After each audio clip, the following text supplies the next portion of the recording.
Retro Electro Tech.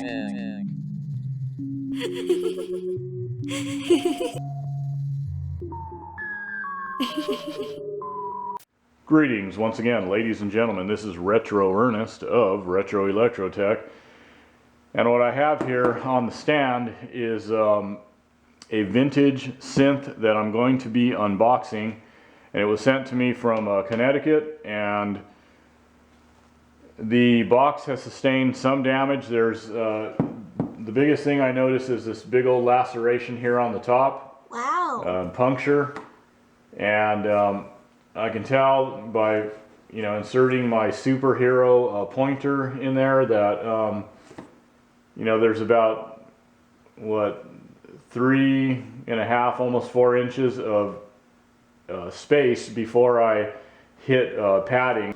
But this is why I say that if you are going to package things yourself, you have to be sure that there's plenty of space around the piece of equipment.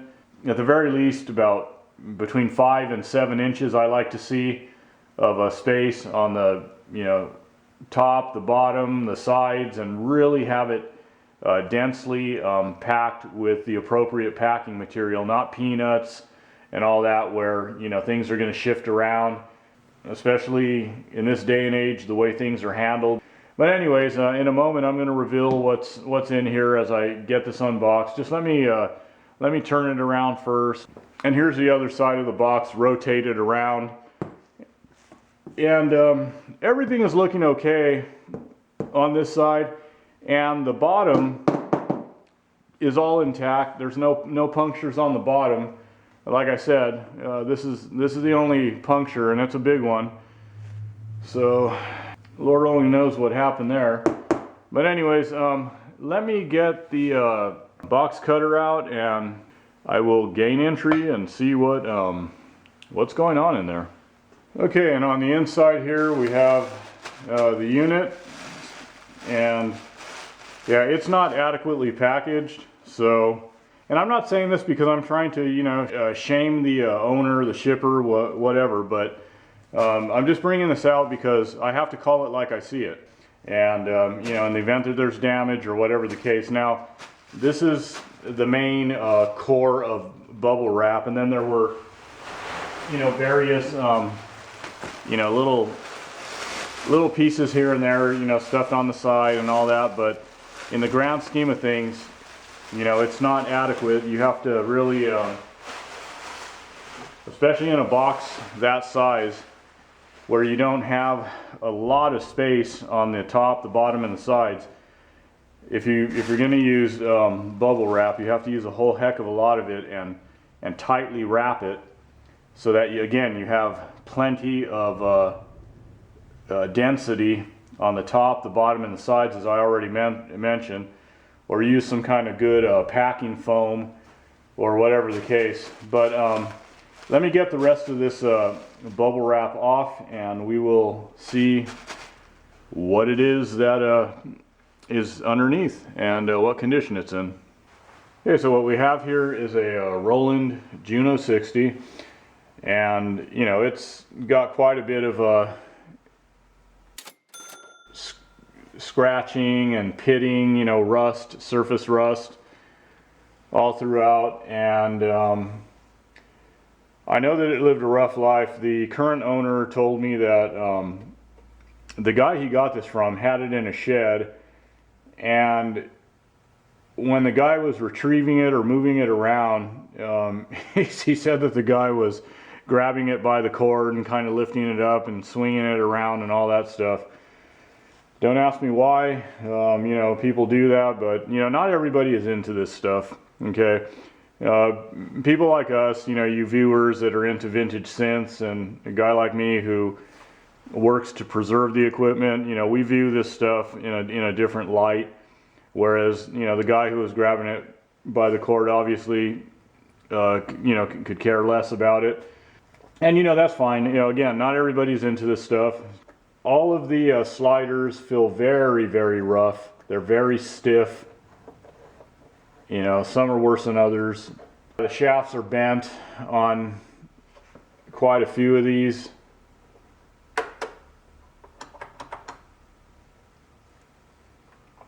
Let me just push all these buttons here and just make sure nothing feels weird. One thing that I noticed, and I'm going to zoom in on it real quick, I want to point this out to the current owner. Let me see if I can get zoomed in. Okay, I wanted to point out this mode switch here, and it's busted. It cracked pretty bad down at the base, and the owner will know if it was like that, if he received it that way, or if that happened during shipping. It wouldn't surprise me if it happened during shipping. But anyways, I just wanted to point that out. So let me zoom back out. So there you have it. As far as the exterior, there's again some missing caps on a few sliders. There's you know, this busted shaft here on the mode switch.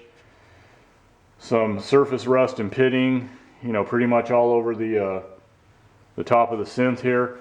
So let me go ahead and get it spun around. But at least, you know, all the keys are intact and they seem to be leveled off pretty good. So anyways, let's see what else is going on.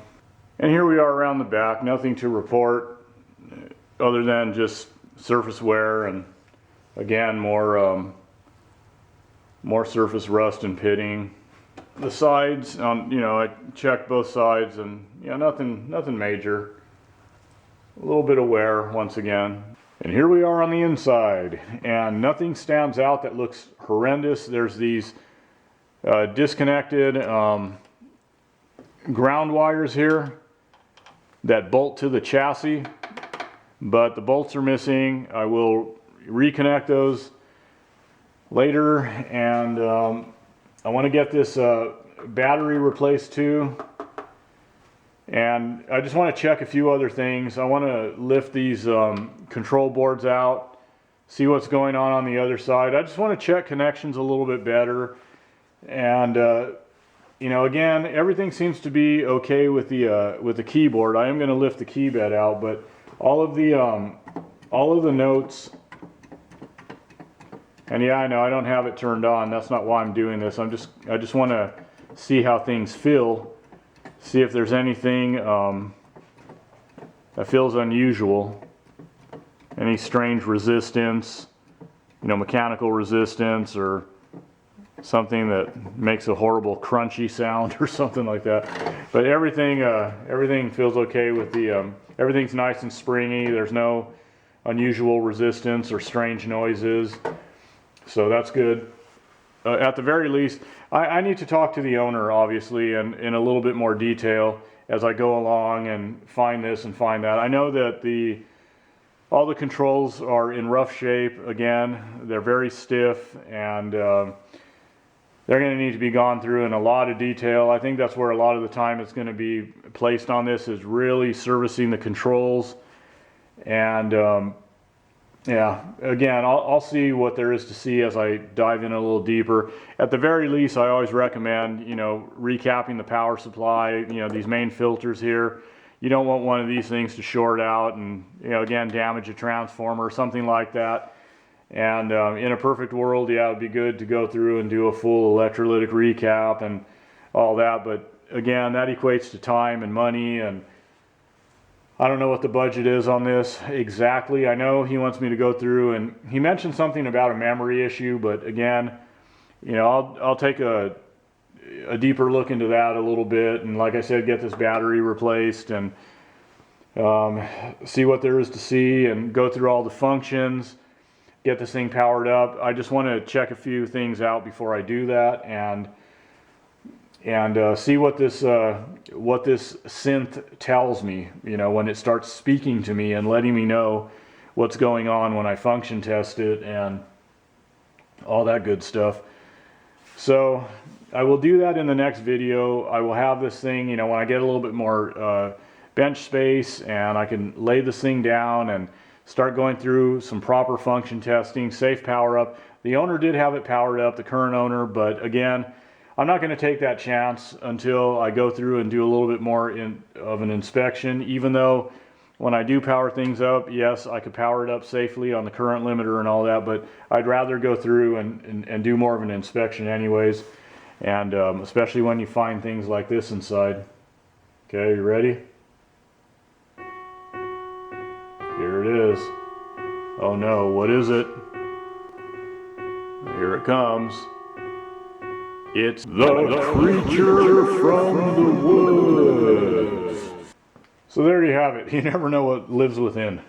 But like I said, I'm going to pretty much cut it here. There is going to be more video footage, depending on how far the owner wants to go and how deep I dive into it. And again, depending on what's wrong with it or what's right with it.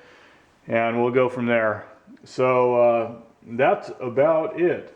As I always say, peace, love, music, and the vintage audio that brings it to your ears. Till next video, you guys take care. This is a poor man's shoe production.